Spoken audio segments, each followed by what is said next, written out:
Today we're going to be talking about the pros and cons of owner financing versus landlording. So stay tuned. I'm going to show you both sides of this coin, and then you decide which one's for you.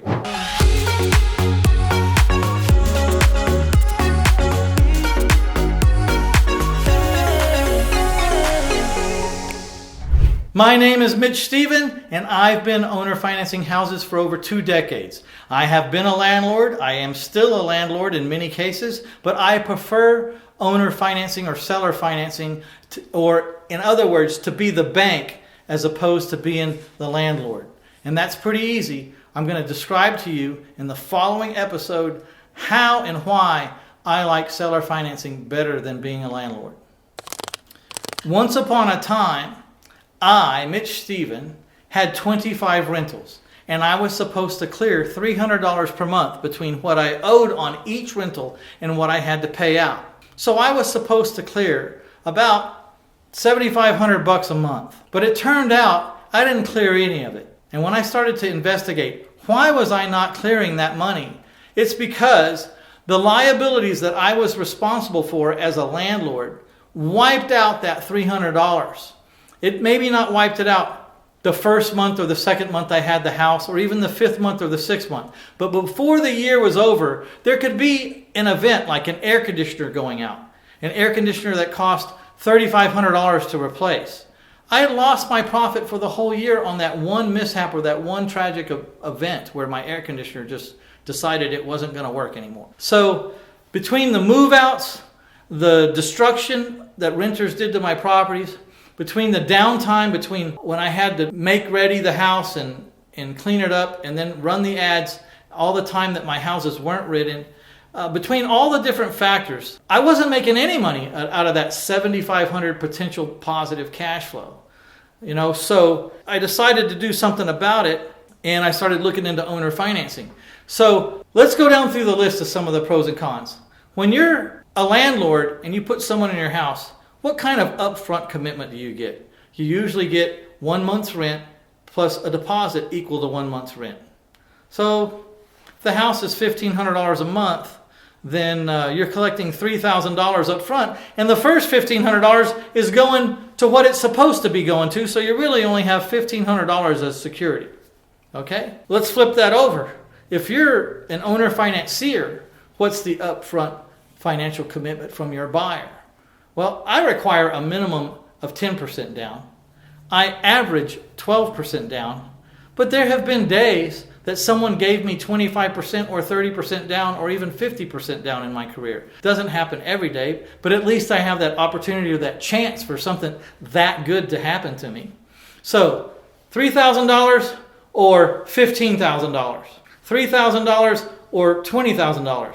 $3,000 or $10,000. There's no comparison of which strategy pulls the weight when it comes to upfront commitment.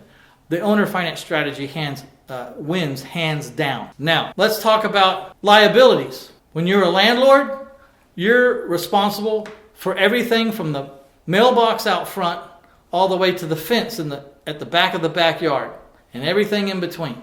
If it breaks, you got to pay for it. You also have to pay for liability insurance, I would guess. I mean, you don't have to pay for liability insurance, but if you don't have liability insurance and you're a landlord, I think you're being foolish. So let's go ahead and say that that's a no-brainer thing that you need to pay for. So you got all these liabilities and then including liability insurance in case someone gets hurt on your property. You go over to the seller financing strategy and you're not responsible for anything because it's not your house. You sold the house to the person that's living in it for that $10,000 or $15,000 down payment and for X amount of money per month for years until the mortgage is paid off.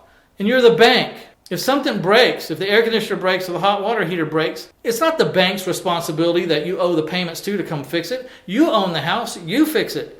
Then, because it's not your house, you don't need liability insurance. If someone gets hurt on their property, that's their problem. No one sues the mortgage company because someone fell down your flight of stairs that wasn't repaired right or needed to be fixed. Okay? So, in the liabilities department, the owner finance strategy wins hands down again. Let's talk about move-ins and move-outs. If you're a landlord, You've got people moving in and moving out. They're transient, to say the least. Tenants are transient. They don't have to stay there. They have no real commitment to stay there. Whether they stay or leave doesn't matter. There was another house down the street they can rent. It's not like the mindset of an owner.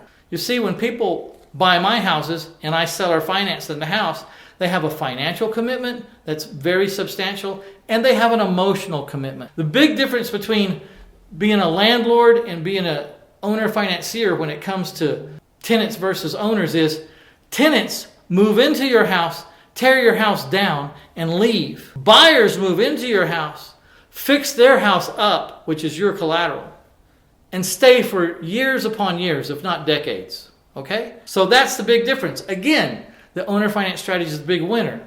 Where does the landlord win over seller financing? There's two areas, possibly, that this could be. When you are a landlord, you get to take advantage of appreciation and depreciation on your taxes as a tax write-off. When you're an owner financier, you lose appreciation. It's not your house anymore. So if the house goes to be $1 million, it's not your house in most cases. There is a little asterisk there. And then you don't get to depreciate the property anymore because it's not your property anymore. So let's talk about depreciation.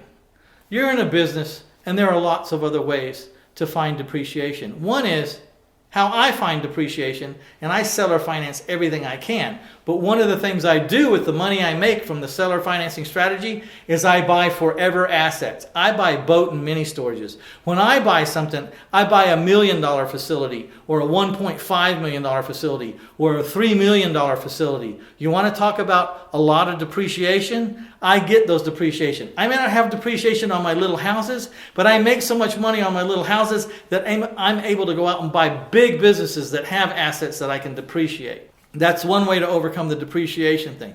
And then you're talking about appreciation.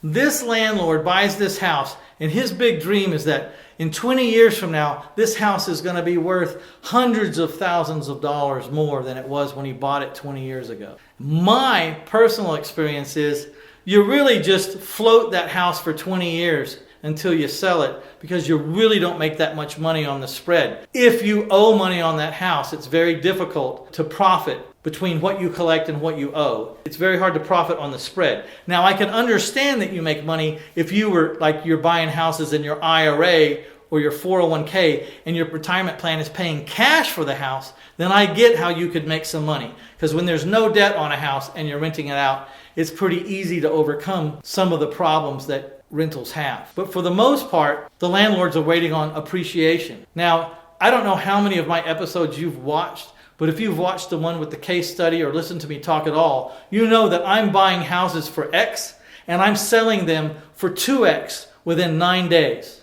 Now, I don't know how much appreciation these landlords on this side of the coin want to make, but do you want to annualize what rate of appreciation it is when I buy something for X and I sell it for 2X in 9 days? In order to annualize that, you would have to figure that profit every 9 days for a year and then do your math. It would be, let's just say, good enough. So I don't even worry about appreciation. These guys are waiting and waiting for the house to go up slowly. I focus on how to buy houses so cheap that the day that I buy them, they're worth twice what I buy them for. So appreciation doesn't even bother me at all that I'm not getting appreciation on my houses. Again, the things I buy with the money I make, they are appreciating. So when I buy a $2.4 million storage facility and I get depreciation on that, do you think that $2.4 million storage is going up in value over the years as well? Well, of course it is. In general, property values go up over time. They might divot or flatten out for a period of time, but over the years they inch up, right? My storage facilities inch up just like houses do. So this is why I don't worry about the loss of depreciation and appreciation. The whole concept behind, I would rather spend my time finding new properties than managing properties. I would rather go find another house I can buy for 50, 60 cents on the dollar than to spend time with property management. I just substitute the two. And then when I have money, I buy forever assets, which are things that I rent, but they're not nearly as volatile as rent houses or apartments. When I rent things, I rent boat storages, mini storages. When someone can't pay their boat or mini storage bill, it's not a big fight. They just move along. You know, it's stuff, you know. Or I get their boat. Either way, I'm not worried about it. In Texas, where I'm from, if we're foreclosing on a mini storage and we are Johnny on the spot with our notifications, we can have an auction on that storage on the 32nd day after they're late. So that's one of the reasons I pick storages. All right, again, if you're interested in my book, My Life in 1,000 Houses, and you want the first 100 pages free, just click on the link below or go to 1000houses.com. Check on the tab Free Stuff, and there'll be an offer there for the first 100 pages free for My Life in 1,000 Houses, Failing Forward to Financial Freedom. It's a digital download, so you could have that 100 pages right now in a few seconds. So check it out. The first 100 pages of my book, My Life in 1,000 Houses, Failing Forward to Financial Freedom. If you've liked this conversation, please hit subscribe. I want you to catch up with everything we're doing. We have a lot of neat conversations coming up. And please hit that like button because Google needs to know we're here. Thank you.